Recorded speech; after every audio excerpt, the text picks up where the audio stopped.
Vialog. I managed to escape my cell quite easily from the previous episode that I was in. I still do not know who kidnapped and imprisoned me, nor do I know what they did with the SS Vile. But for some reason, my runabout had been moved to the ship or station I was on. I managed to reacquire it and used it to escape. Unfortunately for me, it seems that they had been scrapping it. They removed the transporter, the weapon systems, all scanners except for the proximity sensors, leaving me all but blind. Even the replicator is only working at 15%. Worse yet, my entire library of entertainment is completely gone, except for a single partition of media belonging to the Vile children. But most of that is stuff I'm not really a fan of. So, what am I going to review?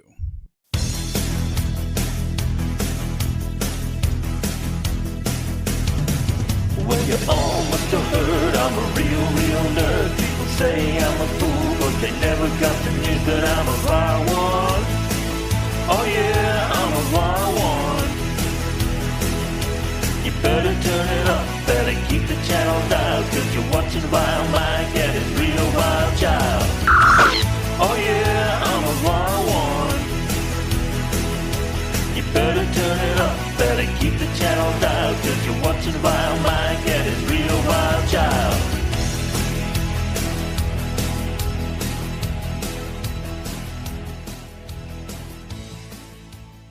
Howdy folkses, VileMike here, and I have been going through what's left of my entertainment library, well, while the theme song was playing, and I'm not really liking what I see. I mean, the Bonnie and Clyde musical, Newsies, Shrek the Musical, My Little Ponies, Inuyasha, well, that one's okay. More Voltron, Power Rangers is actually pretty cool, maybe we can do that.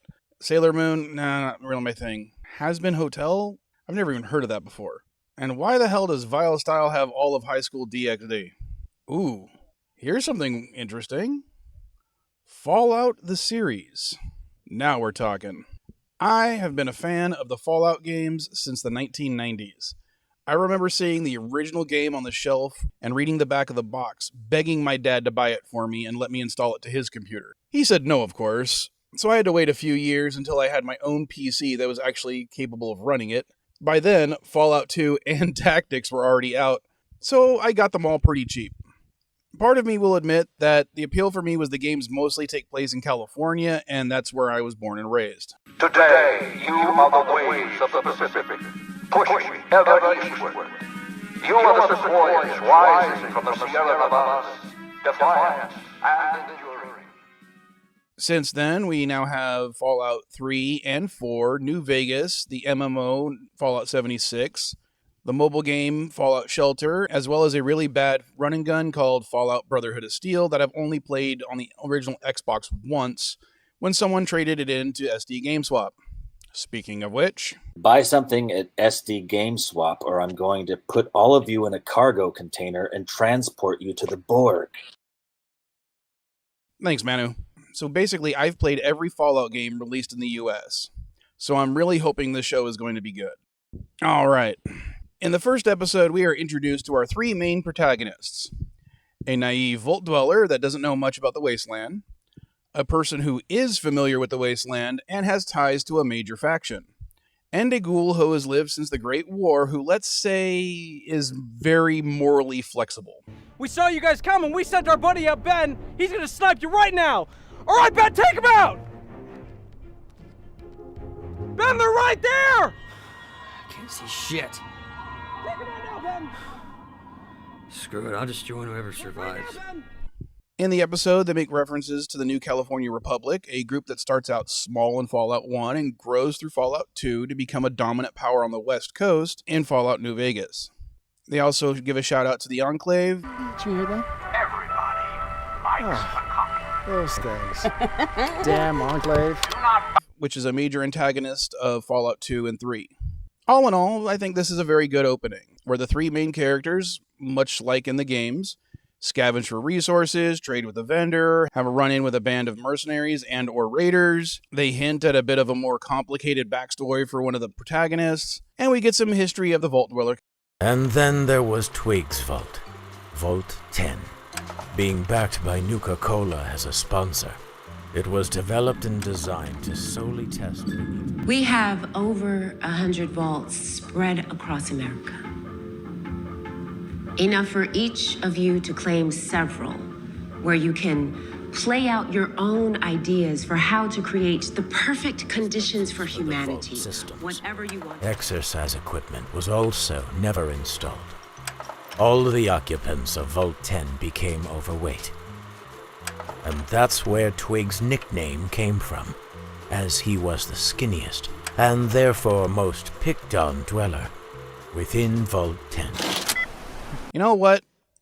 I'm enjoying this show so much, I'm going to just review the whole first season. We continue on, and we're dumped right into a cameo from the games, where the heroes rob Chet from Good Springs.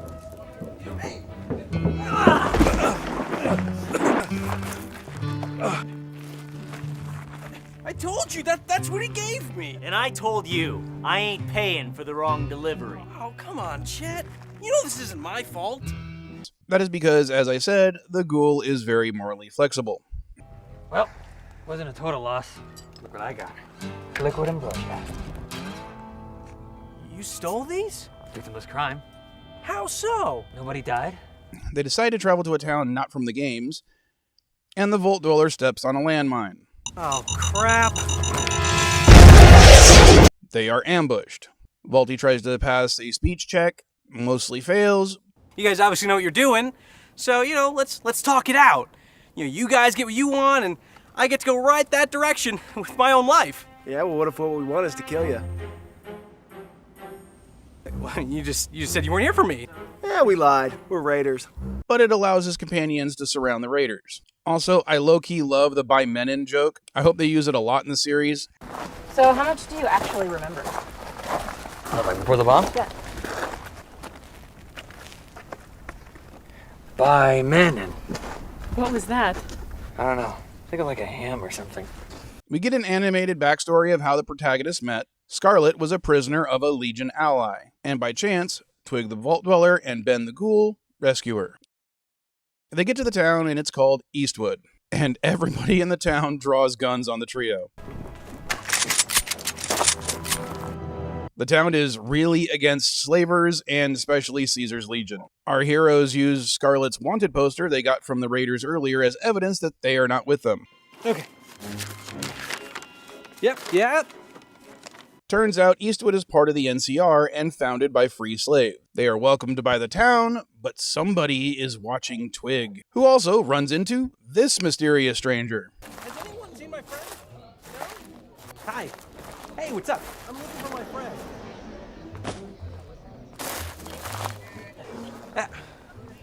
Now you owe me. Hey, guys. Ben meets up with another seemingly unscrupulous drug-dealing ghoul named Larry in order to get a job. Twig buys some Nuka-Cola from a vendor who makes a trait joke. I gotta say, boy, I never seen nobody drink so fast. You got a lead belly or something, Sonny? And Scarlet is hustling at Caravan. Again, I love all the little references to the games. Caravan, Nuka-Cola, shady drug dealers, and most of all, I love the mayor's hat. We switch locations to a conversation with the main villain. It turns out he's responsible for both times the trio was attacked because he's the reason Scarlet has a bounty on her. We return to the trio on the job for Larry, which is retrieving a cache of drugs from a cave. Very on brand for a Fallout type mission. Except it was actually a trap, so Larry could capture Scarlet for the bounty. Scarlet and Ben resolve a little Mexican standoff. Head. Ben.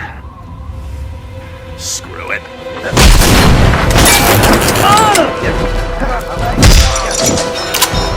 While Twig runs all the way back to Eastwood, acquires a Nuka-Cola Quantum, and a fucking shish kebab.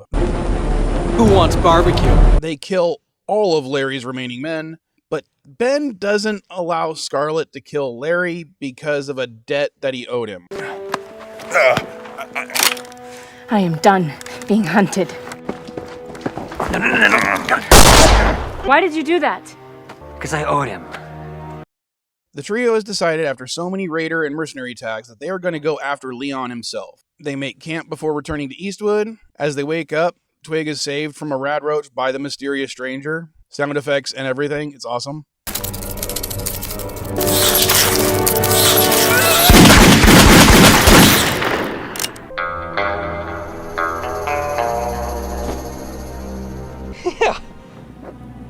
you. I mean, you really took care. Where did he go? I have no idea.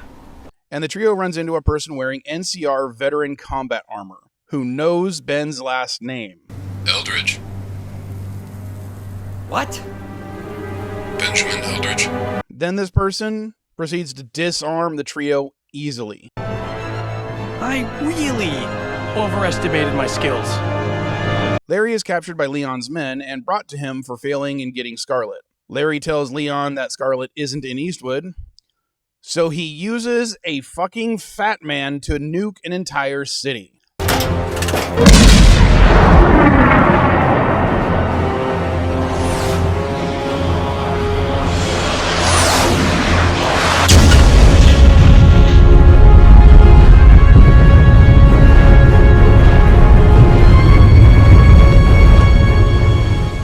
That has to be the thing a Fallout series does to show someone is really the villain. Blowing up a city in the NCR. Am I right? This wonderful city that was everything the Vaults had promised. She is lying. But then her husband came after her, and when she decided not to return home, he took the children and he burned that city to the ground.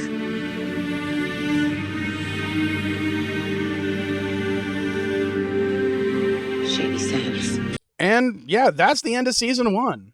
You may notice I didn't give any episode breaks, and that's because I watched a version of the entire season cut into a single long-form video. Kind of like a movie, and it was great. While some of the effects are a little bad, Ben's nose changes to more ghoul-like after the beginning, the acting is not perfect, but you can really tell the show was made with love for the franchise, especially Fallouts 1, 2, and New Vegas. And fortunately for anyone watching this entire season is available on YouTube, and I'll link to their channel in the description. If this video gets just 10 likes during the month of March 2026, I will review the second season. Other than that, go watch this. It's really fun, and it's not going to take much of your time. So do me a favor, drop a like, comment, or subscribe to the channel if you already haven't. All other links are in the description, and I will see you next time, folkses.